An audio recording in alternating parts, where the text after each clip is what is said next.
What's up, everybody, and welcome back to another episode of No Client Agent Privilege, aka No Cap. We are back under the Tiki Hut, and hopefully, everyone is recovered from this weekend and the Super Bowl festivities. I know it was a great game to watch, so we might as well dive right into it and talk about a little bit.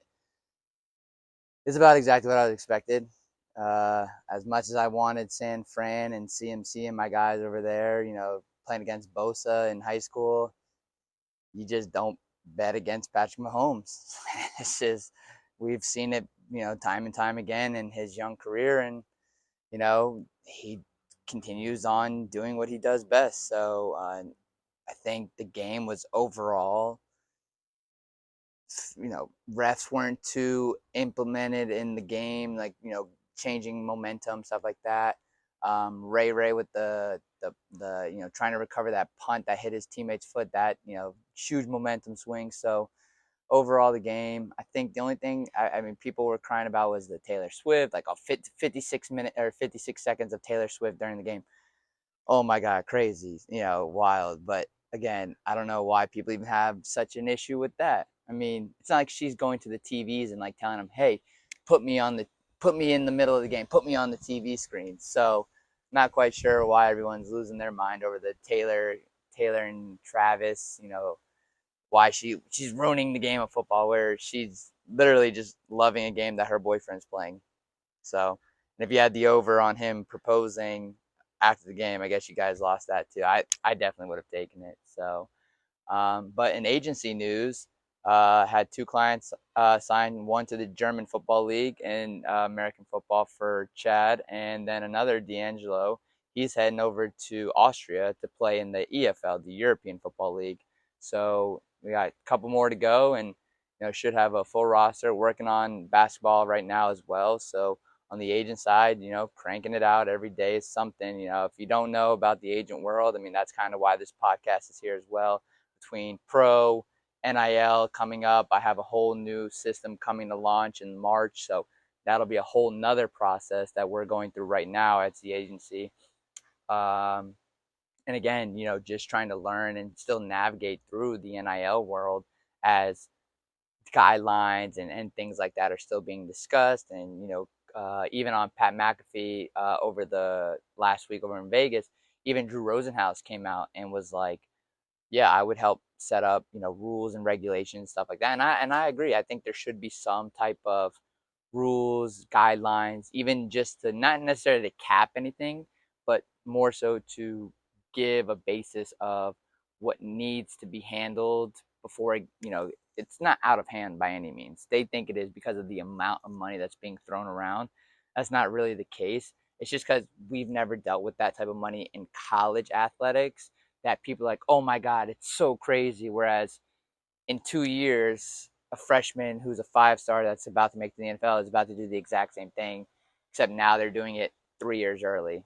And in basketball, they're doing it immediately as they get to college. So, NIL still running around, doing stuff, learning, making connections, stuff like that. So, also being the young agent in the game, creating not only clients' brands but their brands and their building them up is also helping build myself up with regards to the agency.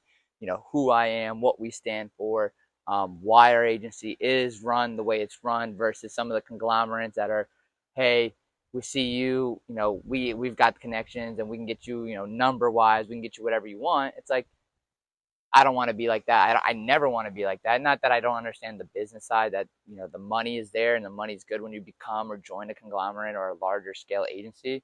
But it's like, at the same time, I've heard horror stories when, a client gets hurt, gets released,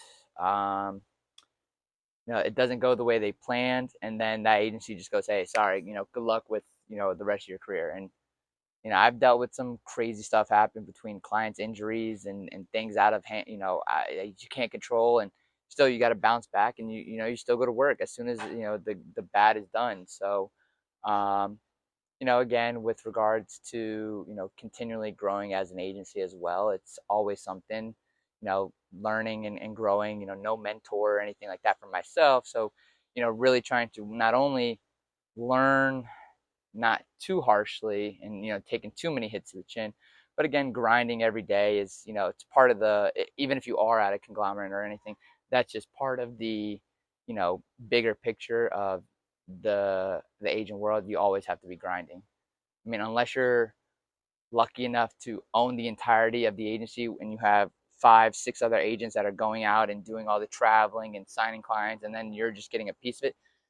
Yeah, that could be great. But then, are you really an agent anymore? Or are you just, president CEO that doesn't do anything but, run its business? So Rosenhaus is CEO and president of Rosenhaus Sports, but it's also him going out and signing clients as well. So that's why he still is, the GOAT in the agency or in the agent world. So um, again, for me, trying to learn and grow and do everything the right way is 90% of the battle right there. So again, it's Super Bowl. I think I should have gone out there, and maybe not for the weekend, but maybe like a couple days out there just to shake hands and kiss babies. I know summer league is always big for the NBA side. I go out every summer to Vegas, um, shaking hands, meeting GMs, team owners, coaching staffs, whoever may be out there. You never know in a city like that and in the time frame like that where it's such a big deal, big event. You never know who you're gonna meet. Um, so I don't know if I'll say I'll regret that decision, but financially speaking, it wouldn't have been easy, that's for sure. So um, it was again a great game. I think it ended exactly the way I thought it would. Um, Patrick Mahomes is being Patrick Mahomes. I mean, there's not much else to compare it to. So I think even still, like I think even McAfee was talking about it earlier. Who beats him after watching the last three seasons now? Like Joe Burrow's got to come back. Who's coming in to beat them? They're gonna reload, I'm sure. I'm sure defensively they're gonna be able to kind of re-collaborate that defense and really they went against some of the best offenses, still only gave up like 14 points. So, where exactly the Chiefs need to fix or do anything else, I mean, it's going to be a crazy. I mean, Pat is a year younger than me.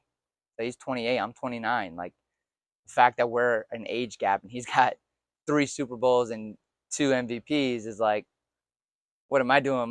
What am I doing wrong in my life other than not being Patrick Mahomes? So, uh, crazy to look at it like that. And again, at this, in his career, and we look at it and we go another decade, let's say 38, or Brady, who is, way, 40s,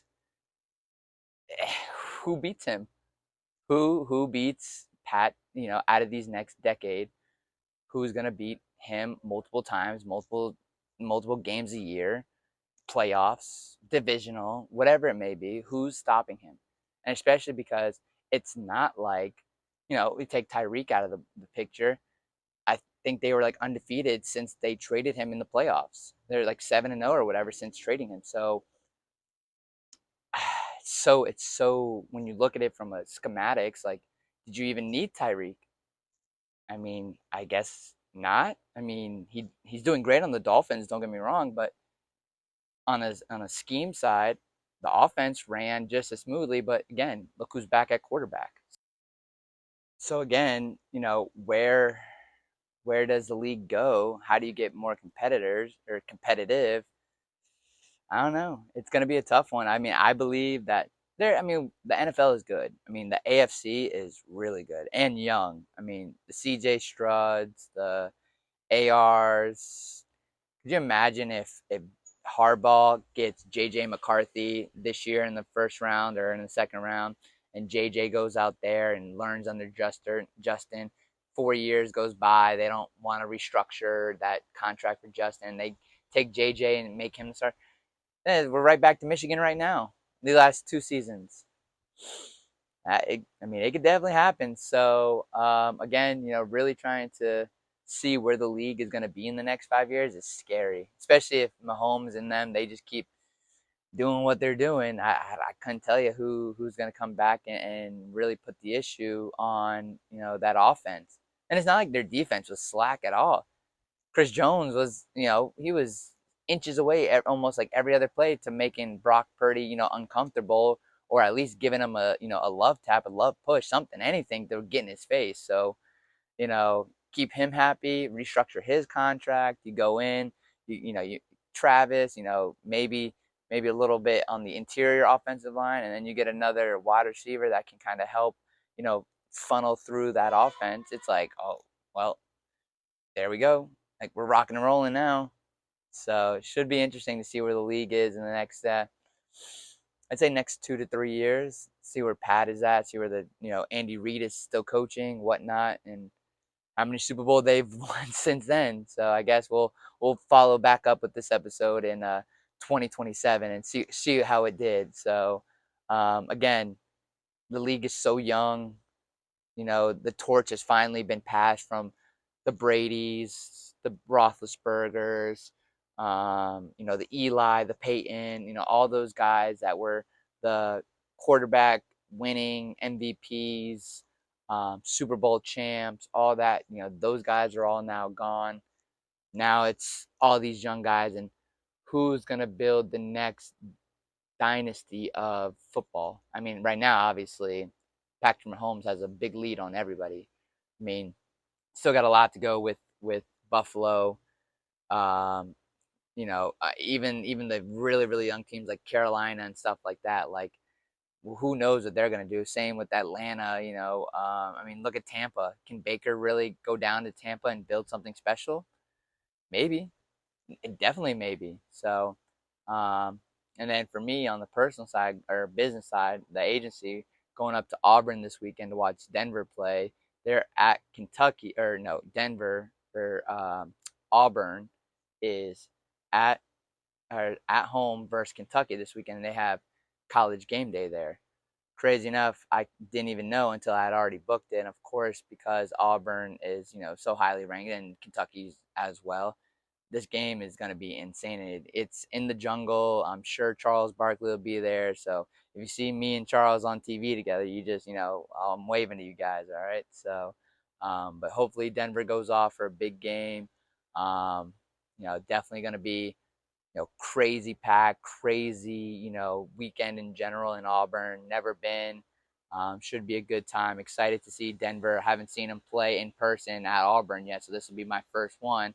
Watched him play at FIU a bunch, and obviously, the one game I went, the 3 games I went down to. The one was the FAU game where they gave them FAU, the refs just gave them the game at the end of it. They should have broke that record for their streak. So that sucked, but again, Denver's ready to go, ready to rock and roll. His article came out on Ballers Magazine. Go check it out. It came out really good. Sophia did a really good job on the write up, and really appreciate that. Thank you.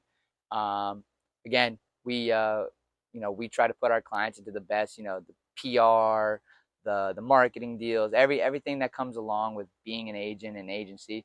I have people working all around the clock for me. Between interns and my CMO, who creates and dominates on the graphic side, between him and Reese, my other graphics guy. They're as soon as something happens, we're sending it to them. Hey, we just signed Chad to Potsdam Royals. Let's get a mock up going. Let's get a graphics going. Sign, and let's get that up and running by next week. He doesn't leave till March, but let's get the momentum going for those guys that are coming into free agency and like, oh, where do I play ball? Where do I play ball? Oh, I got my guy signed. Like that's the goal. So beat everybody to the punch, basically. Just wanted to have this episode. Enjoying this nice Florida weather. Next episode, we're gonna be bringing on some of the guys from around the local area. We're gonna do a nice podcast outside, hopefully.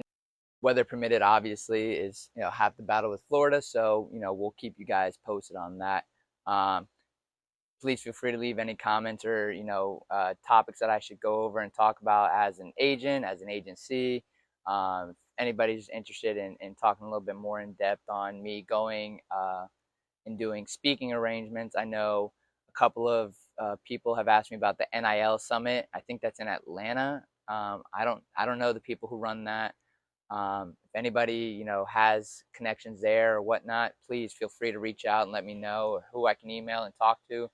I'm definitely, all in on the agent world and life and career paths. So this is what I do. This is what I'm trying to do all my life, and it's the best I can do. So anything like that, any speaking engagements that you see or of, feel free to reach out. I'd love to be a part of them. Love to come speak to kids, guys. I try to be blunt about the agent world. Guys hit me up all the time. Hey, how can I be an agent? How can I be an agent? What's the best way to do this? What's the best way to do that?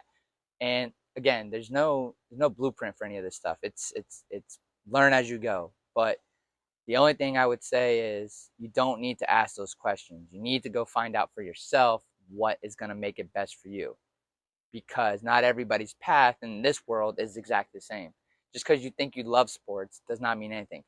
Majority of my interns that have come through my agent program are not agents.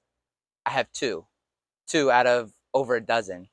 So again, the numbers, that's what, not even 10% of the agents or the interns and people that I've had over the last 4 years are agents. Even though some of them had the idea and comprehended the agent world, it still wasn't the best fit for them. So that's why I don't like to push people into the agent world. And that's not even how I run my agent program. I teach them basics first and then, let them feel the experience of how I deal with day-to-day operations along with them.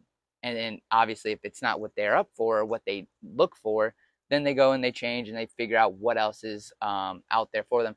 I have guys that work for teams, ticket sales, they've gone and gotten their masters in sports marketing, sports management, things like that. So there are tons of options. Like being an agent is great and it's definitely rewarding, but at the same time, if you can't figure it out for yourself in the first place or how to get to that realm, then you gotta look yourself and think, okay, this area is so minute and difficult as is, and I'm going in with no help and or no mindset as to what I need to do. You should already be thinking, okay, maybe this isn't for me.